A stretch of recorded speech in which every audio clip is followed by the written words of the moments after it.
We are inheriting a difficult situation from the outgoing administration, and they're trying everything they can to make it more difficult. I've been disappointed to see the Biden administration's attempt to block the reforms of the American people and that they voted for. We have oil and gas more than anybody in the world. We're going to have more of it, too. But they took away 625 million acres of offshore drilling. I'm going to put it back on day one. I'm going to have it revoked on day one. President-elect Donald Trump slamming Joe Biden for last-minute moves to limit oil and natural gas drilling across this nation and in American waters off our coast. And now just today, the White House announcing 2 new national monuments in California to prevent oil drilling on about 800,000 acres of federal land. Joining us now, Committee to Unleash Prosperity co-founder and co-author of The Trump Economic Miracle, Steve Moore, along with Fox News contributor Liz Peek. Steve, the only reason that Joe Biden designated these 2 new monuments is so he could crow that he has protected more federal land and waters than any other president at 674 million acres. But let me reverse that. He has ceded American power and prosperity to nations that want to wipe us off the earth, including Russia, Iran, and China. That's what he's done. And emissions globally are at a record, despite everything that old Joe has done. Well, Dagan, you took the words right out of my mouth. I was going to say exactly that he's taking credit for taking all this land and waters off of development. And yet no president has ever done more to damage our economic and energy security than Joe Biden does. But it's not just that. He's also been on a wild spending spree. You've covered this, guys, of just spending every single nickel and quarter he can get his hands on, when we were already running an annual deficit over the last 12 months of $2 trillion.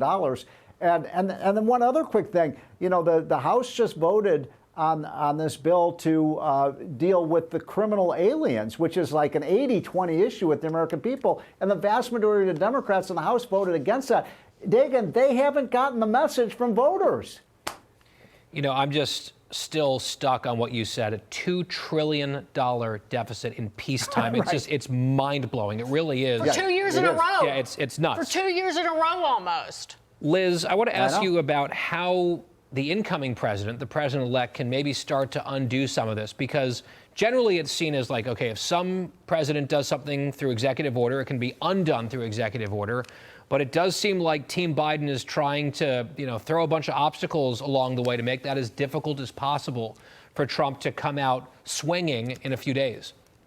Yeah, I mean, for example, this acreage allocation, taking it out of the hands of developers or would-be explorers, this is an enormous amount. Over almost 40% of undiscovered reserves are in this offshore acreage. And they've done it in such a way, using an old bill that passed decades ago, makes it very hard. It requires an act of Congress to bring it back online. So I don't know how they're going to do that. I would hope that Congress understands that the biggest advantage, and Trump said this today, that the United States has right now in competing with other nations for investment around the world, is our incredible amounts of energy. Yes, it's fossil fuel energy, oil and gas. And when you look at the energy demands of things like AI, boy, do we need that. We need cheap power to fuel these future industries. So taking all this oil and gas out of the hands of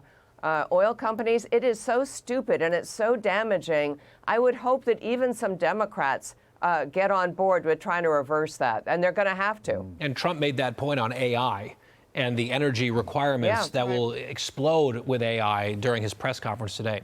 Right, and it also takes money out of the mouths and the bank accounts of, say, Native Alaskans, as one example. And that's why Mary Peltola, Democrat, lost to a Republican as the only congressperson in Alaska. The Inupiat on the North Shore of Alaska, this is their bread and butter, and their life source is being able to work in the oil and gas business and extract these resources from the sea. Anyway, I digress.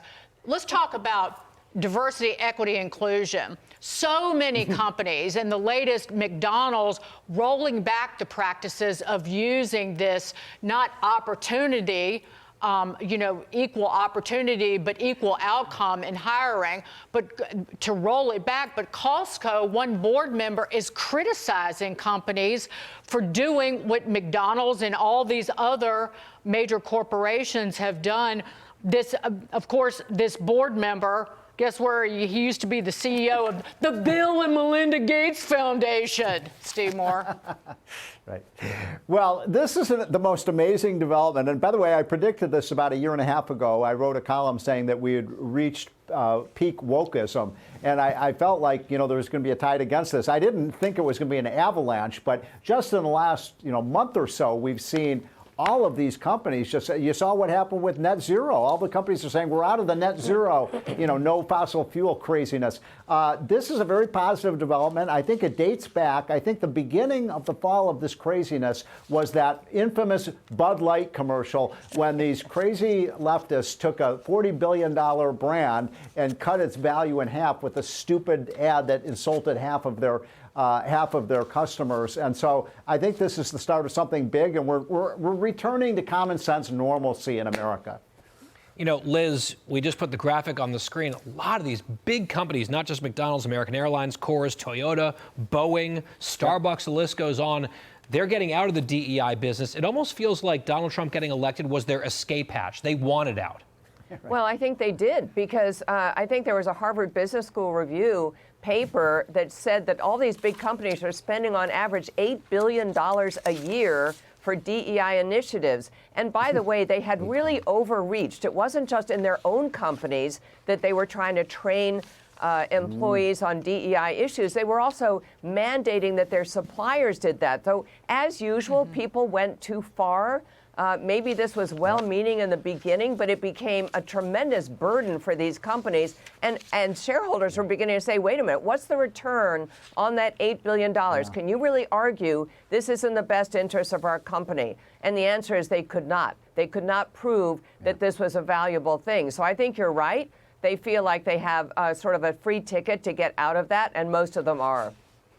And there's can I just say one quick thing on that? That Liz has it right, but it's even worse, Liz, than you just said, because they stopped hiring the best available workers, and it was all about a person's skin color, their sexual preferences, all this stuff, and they got away from productivity and making great products. And meritocracy. And diversity training can actually divide groups of people rather than uniting them. There's a lot of research on that. Steve Moore, Liz Peek, thank you so much.